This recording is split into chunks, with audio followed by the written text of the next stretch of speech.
Hello, everybody. Um, it's Friday, of course, my day off. I just got back from the store and got everything done I need to do. I'm going to be staying in the house for the rest of the day. It's 8 o'clock in the morning and it's 70 degrees outside. It's not supposed to get out of the mid 80s today, though, but we'll see. Either way, I'm going to be comfortable because I'm inside the AC all day. I've been meaning to do this video for a little over a week now. For those of you who watched my last video about Warren Jeffs, he's the polygamy leader. He was found guilty and he has been sentenced to life in prison. They was showing pictures of him the other night when they was talking about him, and they showed pictures of him, when he first went to trial. I mean, when he was first arrested. And showed pictures of him in prison, and he has changed. He looks like Satan. That is no lie. His face has got skinnier than what it was. It's just red and bloodshot all the way around his eyes, and it looks like he's got sores on him. Ugh, he's just disgusting looking. But he was the polygamy leader that was arrested for having all these wives, and 12-year-old and 14-year-old wives that were having his babies. And like I said in the last video, when you have that many wives and you're having that many kids and yet you keep putting all the boys out, these men have to be having incestuous relationships with family members, because these daughters born to all these wives, they're all related somehow. They have to be. But anyway, now that he's been found guilty, there's been some people to come and speak out. And actually some people spoke out at the trial too. But one, namely, was his nephew. And he said that his uncle, Warren Jeffs, used to molest him when he was 5 years old. So Warren Jeffs cannot say that this is all in the name of religion. He takes these wives because God wants him to take these wives. If he's molesting a 5-year-old boy, this man is just a straight-up pedophile. The nephew said that he used to take him to the side from church services or something and take him off into the bathroom and would molest him and tell him not to tell. He would go to hell if he told, and it said that Warren Jeffs told him it was God's will for him to do that, and that he would be in a lot of trouble and go to hell if he told. Well, being a 5-year-old boy, naturally the little boy's not going to tell, but he's had one of his nieces, I think, said that he used to scare her because he used to come up behind her and grab her by her arm and say, what was it he would say? Are you keeping sweet? Or do you need to be taught a lesson or something like that? And she says she was always scared of him. Well, so now they're trying to say, will this settle things in that cult? Or will somebody just step in and take his place? It's hard to tell. And it's sad to see the pictures of all these wives and these daughters, on TV, because they're all dressed in these little Pollyanna Little House on the Prairie dresses and with their hair just bunned up.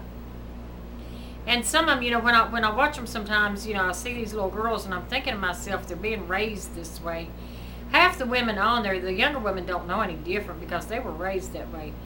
But I'll see, they'll be leaving their church services and stuff, and I'll see these older women, and they're leading the little girls by the hands and they're carrying Bibles. And I'm thinking to myself, they've not had a life. Their life has been wasted in there. They've had no life. That can be no kind of life. And they said that Warren Jeffs, somebody had said that Warren Jeffs was overheard as saying, if the rest of the world knew what I was doing, they would hang me from the highest tree. But yet to his people, he told them it was in the name of religion, and everybody outside that group are satanic, and everybody else is going to hell but them. So he got what he deserved. He got life in prison. And it's like this. I hope that while he's in prison, that all those prisoners in there take advantage of him. And then they can tell him that's prison religion. And he's going to be somebody's bitch in there. But anyway, I guess that's over with for Warren Jeffs. They was talking about Warren Jeffs' dad, that he followed in his father's footsteps. And I can't remember what his dad's name was, but I remembered it when they were saying it last night. I remember hearing it a long time ago. But, so, I don't know who's going to take over leading the church. And I hope that these women wake up and at least let their daughters out of there. This one woman, she said that she left. Her and her sister left, I believe. But her sister went back somehow. Somehow her sister wanted to go back because she was afraid to live on the outside world. And she says she's been trying to get in touch with her sister and trying to find her sister, and she can't find her. So she's still in there somewhere, living that kind of life. But anyway, and I've been seeing I'm going to have to find something else to watch now. I see a lot of this on Jane Velez Mitchell. I used to watch Nancy Grace. I quit watching Nancy Grace because it's like she was always talking about Top Mom. And if she was talking about anything else, if you did not agree with her, she would get an attitude and cut you off. So I said, I can't take Nancy Grace's attitude anymore, you know. Plus, anytime anybody called, they would say, Nancy, I love your twins. Nancy, you have adorable twins. Who cares? These kids are practically in school now. Get on with it. But anyway, so I grew tired of hearing about Nancy's twins and seeing her cut these people off if they didn't agree. Well, last night was my last night of watching Jane Velez Mitchell. I've cut her off too. Because they was talking about something in the news all day yesterday, and she mentioned it last night on her show, but she kind of added a smart-ass remark to it that I didn't like, so I won't be watching her anymore. They was talking about the economy and such, and talking about, they said 2 out of 3 Americans polled said that if an emergency arose, all of a sudden, of $1,000, that they don't have the $1,000 for that emergency. So 2 out of 3 Americans don't have $1,000 in case just to fork out at one time for an emergency. So Jane Velez Mitchell was talking. She said about that poll. She said, "And do you believe that they said 2 out of 3 Americans wouldn't have $1,000 if an emergency arose?" She said, "But yet they got those big screen TVs, don't they?" She said they've got that, while they don't have $1,000 for emergencies, and they're starving children in Somalia. And she's got that habit of going, oh, and when she said that they've got those big screen TVs, where the hell does she think they're watching her from? They're watching her from their TV. She's biting the hand that feeds her. So when she said that, it made it sound to me like she thought that if you don't have at least $1,000 in the bank, you don't need a luxury. You don't need a big TV. You don't need anything luxurious. But I bet you she's got a big TV, and I bet you she's got this, that, and the other. People go out here and work.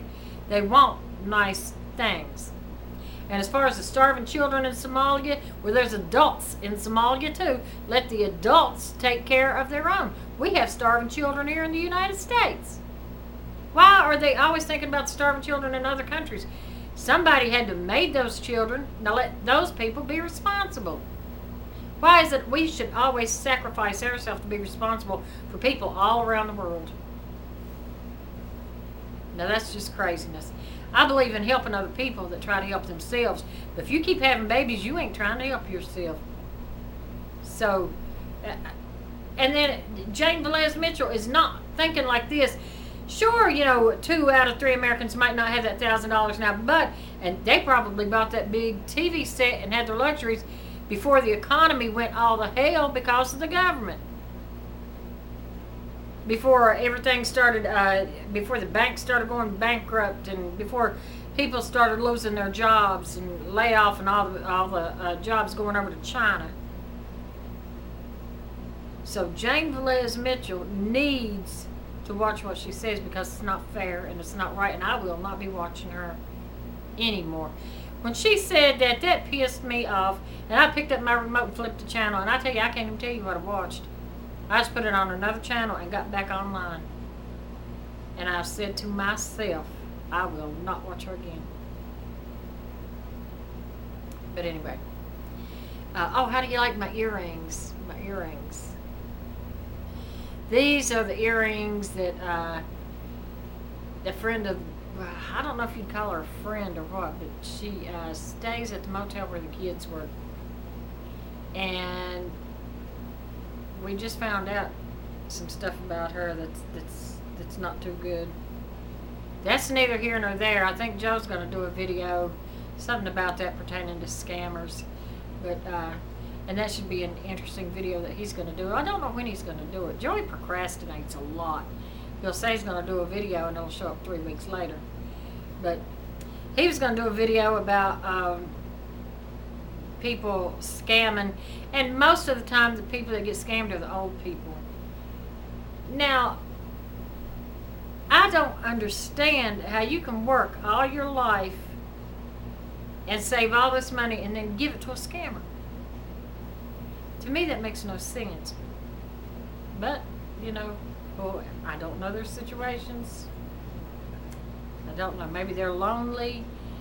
Maybe they have nobody to look out for their best interest and they think this person is trying to look out for them or whatever.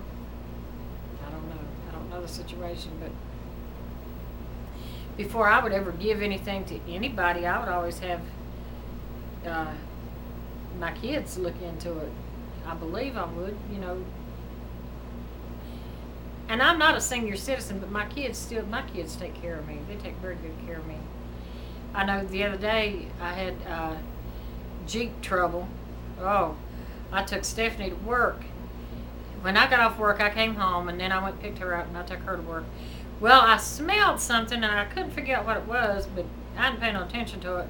And when I was at the stop sign, getting ready to pull out from her job, I saw smoke on the inside of my Jeep. Well, I backed down the street and backed into a parking place, and I called Joey. And I said, the inside of my Jeep is smoking. I popped the hood, and I didn't see any smoke.